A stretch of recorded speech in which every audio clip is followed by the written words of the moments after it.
नमस्कार साथियों, स्वागत है आपका आपके अपने यूट्यूब चैनल स्टडी विद एवी में। साथियों, आप सभी लोग कैसे हैं? आशा करता हूँ आप सभी लोग अच्छे होंगे, स्वस्थ होंगे, मस्त होंगे और आपका अध्ययन जारी होगा आपके आगामी एग्ज़ाम्स के लिए। साथियों, हम आज इस वीडियो में हिस्ट्री के ऐतिहासिक स्रोत यानी जिनसे हमें पता चलता है इतिहास के बारे में, उससे रिलेटेड 40 प्रश्नों का यहाँ पर हम लोग अभ्यास करने वाले हैं, जो आपके आगामी एग्ज़ाम्स में बहुत ही हेल्पफुल होंगे। जो आप किसी भी एग्ज़ाम्स की अगर प्रिपरेशंस कर रहे हैं, जैसे पुलिस आपका हो गया, एसआई कांस्टेबल, होमगार्ड, जो भी है, सीटेट, एसएससी, रेलवे, जिस भी एग्ज़ाम्स की आप प्रिपरेशंस कर रहे हैं जिसमें से आपकी हिस्ट्री यानी जीएस क्वेश्चंस पूछे जाते हैं, आपको बहुत ही बेनिफिशियल होने वाले हैं। ये आपके लिए बहुत ही अच्छा स्कोर करेंगे। मैंने आपके लिए ये टेस्ट सीरीज़ स्टार्ट की है। यहाँ से मैं आपके लिए डेली एक जीएस का प्रैक्टिस सेट लेकर आऊँगा, जो आपके आगामी एग्ज़ाम्स के लिए बहुत ही हेल्पफुल होंगे। तो साथियों, वीडियो के लास्ट तक बने रहिएगा, देखिएगा आप पूरा वीडियो, तभी आप इसको पूरा अच्छे से बता पाएंगे कि कैसा है। आपको जब पूरा वीडियो देखेंगे तो आपको ज़रूर अच्छा लगेगा कि आपके एग्ज़ाम से रिलेटेड कितना क्वेश्चंस हैं इसमें। तो शुरू करते हैं आज का अभ्यास। पहला प्रश्न है, चचनामा मूल रूप से किस भाषा में लिखा गया था? यानी जो चचनामा एक ग्रंथ है वो किस भाषा में लिखा गया था? Option A Farsi, option B Sanskrit, option C Arabi, option D Urdu.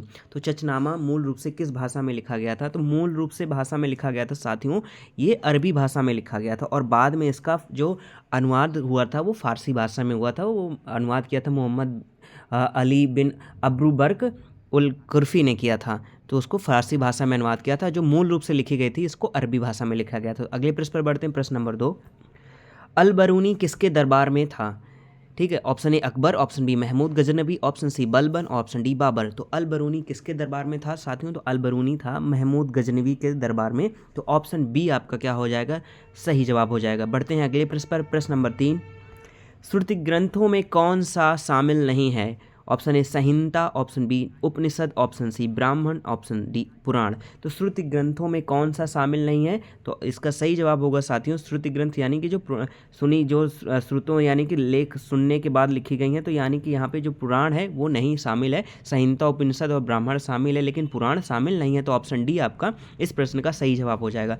बढ़ते हैं अगले प्रश्न पर। प्रश्न नंबर 4, इतिहास की जानकारी देने वाले स्रोत कहलाते हैं, क्या कहलाते हैं? ऑप्शन ए ऐतिहासिक स्रोत, ऑप्शन बी सामाजिक स्रोत, ऑप्शन सी धार्मिक स्रोत और ऑप्शन डी भौगोलिक स्रोत। तो इतिहास की जानकारी देने वाले स्रोत क्या कहलाते हैं साथियों? उन्हें कहते हैं हम ऐतिहासिक स्रोत। तो आपका ऑप्शन क्या ए क्या हो जाएगा? सही जवाब।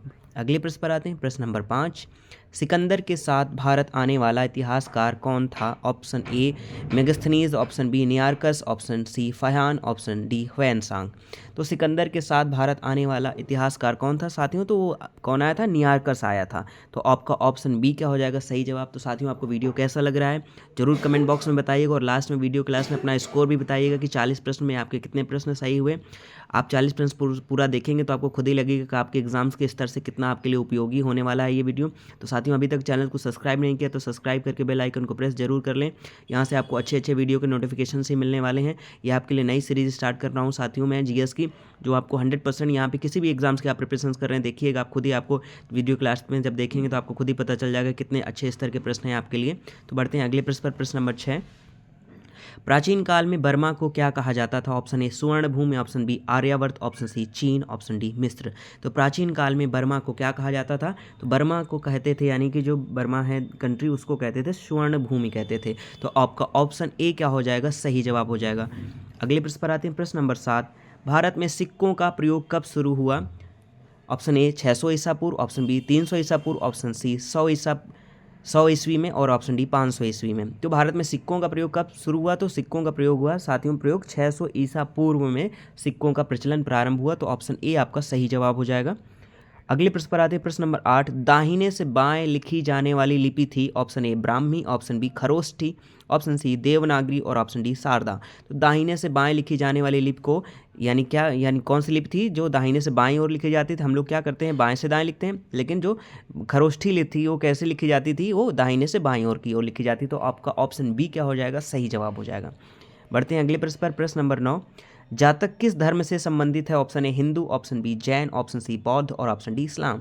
तो जातक किस धर्म से संबंधित है? तो जातक यानी कि जातक कथाएं आपने सुनी होंगी। तो जातक यानी कौन सी किस में होती हैं? बौद्ध धर्म की कथाओं में, यानी कथाओं को क्या जातक कथाएं कहते हैं। तो आपका ऑप्शन सी क्या हो जाएगा? सही जवाब हो जाएगा। जातक किस धर्म से संबंधित है? यानी बौद्ध धर्म से संबंधित है। अगले प्रश्न पर आते हैं। प्रश्न नंबर 10, नेचुरल हिस्ट्री किसने लिखी? Option A Pliny, option B Herodotus और ऑप्शन सी मेगास्थनीज और ऑप्शन डी अरेयन। तो नेचुरल हिस्ट्री किसने लिखी साथियों? तो नेचुरल हिस्ट्री के रचयिता थे प्लिनी। प्लिनी ने लिखी थी नेचुरल हिस्ट्री। तो ऑप्शन ए इसका क्या हो जाएगा? सही जवाब हो जाएगा। बढ़ते हैं अगले प्रश्न पर, प्रश्न नंबर 11।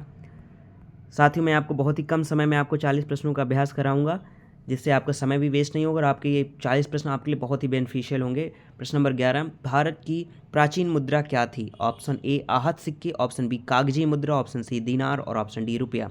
तो भारत की प्राचीन मुद्रा क्या थी? तो यानी जो प्राचीन में भारत में कैसे मुद्रा चलती थी? आहत सिक्के चलते थे। ठीक है, ऑप्शन ए आपका क्या हो जाएगा? आहत मतलब जो यानी कि गुदे हुए सिक्के चलते थे। तो ऑप्शन ए क्या हो जाएगा? राइट आंसर आहत सिक्के। प्रश्न नंबर 12, महाभारत युद्ध की तिथि 3101 ईस्वी पूर्व किस अभिलेख में मिलती है? यानी कौन से अभिलेख से पता चलता है कि 3101 ईस्वी पूर्व में महाभारत युद्ध हुआ था? तो आपको बताना, ऑप्शन ए अहोल अभिलेख, ऑप्शन बी जूनागढ़ अभिलेख, ऑप्शन सी प्रयाग प्रशस्ति और ऑप्शन डी नासिक लेख। तो महाभारत युद्ध की तिथि 3101 ईस्वी पूर्व किस अभिलेख में मिलती है? तो ये पुलकेशिन द्वितीय जो थे उनका अहोल अभिलेख था, उसमें से ये जानकारी मिलती है, यानी अहोल अभिलेख में। तो ऑप्शन ए इसका क्या हो जाएगा? सही जवाब हो जाएगा। बढ़ते हैं अगले प्रश्न पर, प्रश्न नंबर 13, वैदिक संस्कृति का वर्णन किस वेद में है? किस वेद में मिलता है आपको बताना, option A Rigveda, option B Samaveda और ऑप्शन सी यजुर्वेद और ऑप्शन डी अथर्ववेद। तो वैदिक संस्कृत का वर्णन किस वेद में मिलता है? तो मिलता है साथियों ऋग्वेद में। तो आपका ऑप्शन ए क्या हो जाएगा? सही जवाब हो जाएगा। बढ़ते हैं अगले प्रश्न पर, प्रश्न नंबर 14, हड़प्पा सभ्यता की खोज कब हुई? Option A 1921, option B 1901, option C 1947 और ऑप्शन डी 1930। तो हड़प्पा सभ्यता की खोज कब हुई? तो साथियों कब हुई? 1901 ईस्वी में हड़प्पा सभ्यता की खोज हुई। तो ऑप्शन ए आपका क्या हो जाएगा? सही जवाब हो जाएगा। प्रश्न नंबर 15, अर्थशास्त्र किसने लिखा? Option A Kalidas, option B Kautilya, option C अश्वघोष और ऑप्शन डी वाल्मीकि। तो अर्थशास्त्र किसने लिखा? तो यानी कौटिल्य, यानी इनको चाणक्य कहते हैं, उन्होंने लिखा। तो ऑप्शन बी क्या हो जाएगा? आपका सही जवाब हो जाएगा। बढ़ते हैं अगले प्रश्न पर, प्रश्न नंबर 16, मैकियावेली के प्रिंस की तुलना किससे की जाती है? ऑप्शन ए रामायण से, ऑप्शन बी अर्थशास्त्र से, ऑप्शन सी महाभारत से और ऑप्शन डी गीता से। तो मैकियावेली के प्रिंस की तुलना किससे की जाती है साथियों? तो वो की जाती है अर्थशास्त्र से। ठीक है, अर्थशास्त्र से, कि जिस कौटिल्य का अर्थशास्त्र है उससे की जाती है मैकियावेली के प्रिंस की तुलना। तो ऑप्शन बी क्या हो जाएगा? आपका राइट आंसर हो जाएगा। बढ़ते हैं अगले प्रश्न पर, प्रश्न नंबर 17, भारतीय पुरातत्व का जनक कौन है? Option A James Prinsep, option B Alexander Cunningham, option C Wheeler और ऑप्शन डी मार्शल। तो भारतीय पुरातत्व का जनक किसे कहा जाता है? तो यानी अलेक्जेंडर कनिंघम को ही भारत का क्या कहते हैं?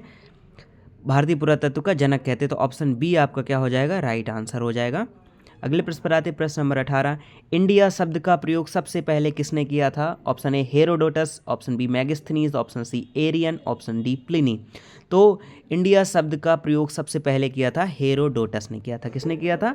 हेरोडोटस ने किया था। और इंडिका नाम की जो पुस्तक लिखी थी वो किसने लिखी थी? मेगस्थनीज ने लिखी थी, ये भी याद रखिएगा। तो इंडिया शब्द का प्रयोग सबसे पहले किया था, ऑप्शन ए हेरोडोटस ने किया था। बढ़ते हैं अगले प्रश्न पर, प्रश्न नंबर 19, सबसे शुद्ध सोने के सिक्के किसने चलाए? Option A Kushan, option B Shaka, option C Gupta, option D Maurya. तो सबसे शुद्ध सोने के सिक्के किसने चलाए? यहाँ पे सबसे शुद्ध सोने की बात हो रही है। तो सबसे शुद्ध सोने के सिक्के चलाए कुषाणों ने, जो यानी जिसके कनिष्क जिसके थे शासनकाल में। तो सबसे शुद्ध सोने के सिक्के किसने चलाए? तो यानी कुषाणों ने चलाए। तो ऑप्शन ए क्या हो जाएगा? राइट आंसर हो जाएगा। भारत यानी कि अगर उसके अधिकतम मात्रा में तो गुप्त ने चलाए, लेकिन जो शुद्ध सोने की बात की जा रही थी यहाँ पे कुषाणों ने चलाए। तो ऑप्शन ए आपका राइट आंसर हो जाएगा। अगले प्रश्न पर आते हैं, प्रश्न नंबर 20, विक्रमांक चरित किसने लिखा? Option A Bilhana, option B Kalidas, option C Valmiki और ऑप्शन डी भवभूति। तो विक्रमांक चरित किसने लिखा साथियों? तो ये लिखा बिल्हड़ ने लिखा। तो आपका ऑप्शन ए क्या हो जाएगा? सही जवाब हो जाएगा। तो साथियों ये आपके 20 क्वेश्चंस हो गए आपके इस सेट के। तो आपको वीडियो कैसा लग रहा है ज़रूर बताइए कमेंट बॉक्स में। अच्छा लग रहा है लाइक कर दीजिएगा। चैनल को अभी तक सब्सक्राइब नहीं किया तो सब्सक्राइब करके बेल आइकन को प्रेस करके ऑल वीडियो नोटिफिकेशंस ऑन कर लीजिएगा साथियों। और अपने दोस्तों के साथ भी शेयर कर दीजिएगा, जो आपके साथी प्रिपरेशंस करने वाले हैं उनके लिए भी बहुत ही हेल्पफुल होगा। बढ़ते हैं अगले प्रश्न पर, प्रश्न नंबर 21, फरहान कहाँ का निवासी था? ऑप्शन ए चीन, option B Bharat, option C Tibet और ऑप्शन डी जापान। तो फरहान कहाँ का निवासी था? तो ये था चाइना का। तो यानी चीन का। ऑप्शन ए क्या हो जाएगा? आपका सही जवाब हो जाएगा। अगले प्रश्न पर आते हैं, प्रश्न नंबर 22, महाभाष्य किसने लिखा? Option A Panini, option B Patanjali, option C Valmiki और ऑप्शन डी कालिदास। तो महाभाष्य किसने लिखा साथियों? तो महाभाष्य को किसने लिखा था? तो ये लिखा था पतंजलि ने। तो ऑप्शन बी क्या हो जाएगा आपका सही जवाब हो जाएगा, महाभाष्य के रचयिता पतंजलि। अगले प्रश्न पर बढ़ते हैं, प्रश्न नंबर 23, फाहियान किसके समय भारत आया था? ठीक है, अब वहाँ पे देखिए फाहियान पूछा गया था कि कहाँ का यात्री था, किस देश का यात्री था। अब यहाँ पे पूछा गया कि फाहियान जो था वो किसके समय भारत आया था? Option A Ashok, option B Chandragupta द्वितीय, ऑप्शन सी हर्ष और ऑप्शन हर्षवर्धन जिनको कहते हैं, ऑप्शन डी समुद्रगुप्त। तो फाहियान किसके समय भारत आया था? तो चंद्रगुप्त द्वितीय के शासनकाल में फाहियान भारत आया था। ऑप्शन बी क्या हो जाएगा आपका सही जवाब हो जाएगा। बढ़ते हैं अगले प्रश्न पर, प्रश्न नंबर 24, जियोग्राफिया किसने लिखी? Option A Megasthenes, option B Eratosthenes, option C Pliny और ऑप्शन डी अरियन। तो जियोग्राफिया किसने लिखी साथियों?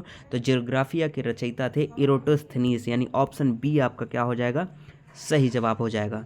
बढ़ते हैं अगले प्रश्न पर, प्रश्न नंबर 25, मिलिंद पन्ह किससे संबंधित है? Option A Nagasena, option B अश्वघोष, ऑप्शन सी वसुबंधु और ऑप्शन डी पाणिनि। तो मिलिंद पन्ह किससे संबंधित है? यानी कि एक कथा है और इसमें जो इसके नायक हैं वो कौन है? यानी इसमें नायक क्या नहीं कि जो बौद्ध भिक्षु हैं नागसेन, उनकी उनसे क्या है एक वार्तालाप के बारे में डिस्कस किया गया। तो मिलिंद पन्ह किससे संबंधित है? तो ये संबंधित है ऑप्शन ए नागसेन से संबंधित है। तो आपका ऑप्शन ए क्या हो जाएगा राइट आंसर हो जाएगा। बढ़ते हैं अगले प्रश्न पर, प्रश्न नंबर 26, त्रिपिटक किस धर्म का ग्रंथ है? Option A Jain, option B Bauddha, option C Hindu और ऑप्शन डी सिख। तो त्रिपिटक किस धर्म का ग्रंथ है? यानी त्रिपिटक यानी किसमें किसके बारे में बात की जाती है? यानी कि वहाँ पे उपदेश होते हैं त्रिपिटक। तो ऑप्शन क्या हो जाता है त्रिपिटक किस धर्म से संबंधित है? तो ऑप्शन बी यानी कि बौद्ध धर्म से संबंधित है आपका त्रिपिटक। तो ऑप्शन बी इसका क्या हो जाएगा सही जवाब हो जाएगा। बढ़ते हैं अगले प्रश्न पर, प्रश्न नंबर 27, नेचुरल हिस्ट्री किस भाषा में है? Option A Greek, option B Latin, option C French और ऑप्शन डी अंग्रेजी। देखिए नेचुरल हिस्ट्री से क्वेश्चन एक और देखिए ऊपर आपको मिला था, यानी नेचुरल हिस्ट्री किसने लिखी थी? तो किसने लिखी थी वहाँ पर था ऑप्शन प्लिनी ने लिखी थी। प्लिनी जो है नेचुरल हिस्ट्री का रचयिता। लेकिन अब यहाँ पे पूछ लिया कि नेचुरल हिस्ट्री जो है वो किस भाषा में लिखी गई है, ये आपसे पूछा है। तो किस भाषा में लिखी गई है? वो लैटिन भाषा में लिखी गई है। तो आपका ऑप्शन बी क्या हो जाएगा सही जवाब हो जाएगा लैटिन भाषा में। अगले प्रश्न पर आते हैं, प्रश्न नंबर 28, मालविकाग्निमित्रम का नायक कौन था? Option A Pushyamitra, option B Agnimitra, option C Ashok और ऑप्शन डी चंद्रगुप्त। तो मालविकाग्निमित्रम का नायक कौन था? यानी कि इसमें से आपको बताना है ये जो किसने लिखा है, यानी कि आपके जो कालिदास जी ने इसके रचयिता हैं, और इसका जो नायक है वो कौन है? इसका नायक है अग्निमित्र। तो आपका ऑप्शन बी क्या हो जाएगा इसका सही जवाब हो जाएगा। अगले प्रश्न पर आते हैं, प्रश्न नंबर 29, भारत आने वाला पहला विदेशी कौन था? Option A Megasthenes, option B Fahien, option C Hiuen Tsang और ऑप्शन डी इत्सिंग।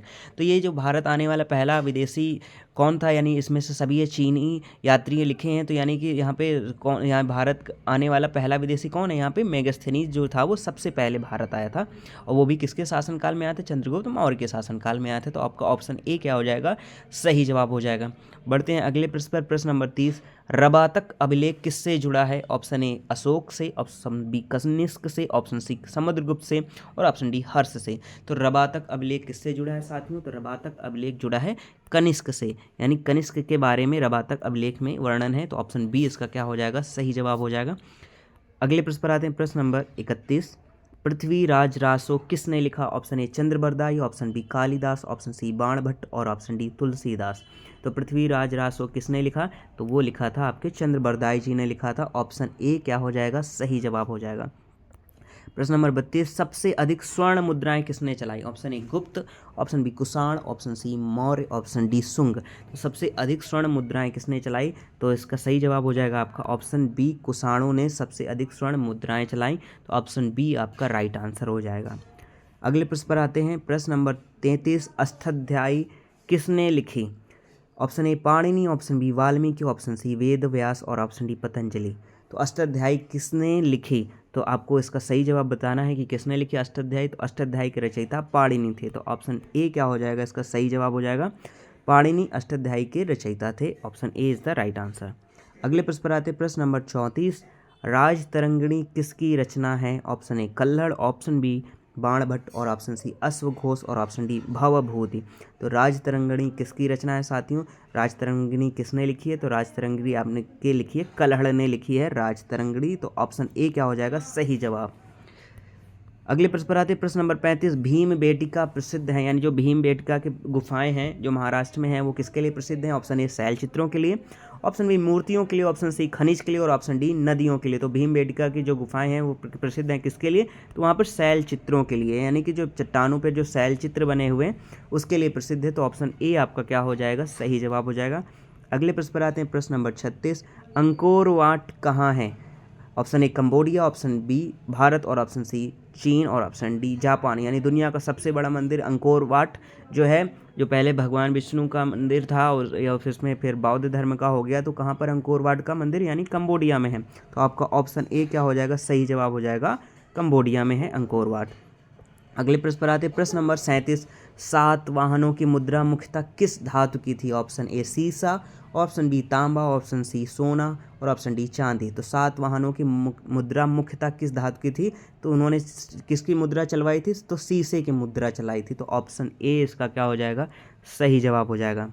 अगले प्रश्न पर आते हैं, प्रश्न नंबर 38, सिंधु घाटी के खोजकर्ता भारतीय कौन थे? यानी सिंधु घाटी यानी जो खोज की थी वो जो भारतीय थे वो कौन थे? आपका ऑप्शन है ए दयाराम साहनी व आर डी बनर्जी, जिनको राखलदास बनर्जी भी कहते हैं। आर डी बनर्जी मतलब राखलदास बनर्जी भी कहते हैं। तो कभी कंफ्यूज मत होइएगा कि कभी फुल नाम इनका लेकर आ जाए, कभी शॉर्ट फॉर्म में लेके आ जाए। ऑप्शन बी मार्शल व व्हीलर और ऑप्शन सी कनिंगम व प्रिंसिप, ऑप्शन डी मेगास्थनीज व फायान। तो सिंध घाटी के खोजकर्ता भारतीय कौन थे? तो भारतीयों के बारे में पूछा है, तो एक ही ऑप्शन में भारतीय आपको नजर आ रहे हैं, वो हैं आपका ऑप्शन ए, तो दयाराम साहनी व आर डी बनर्जी।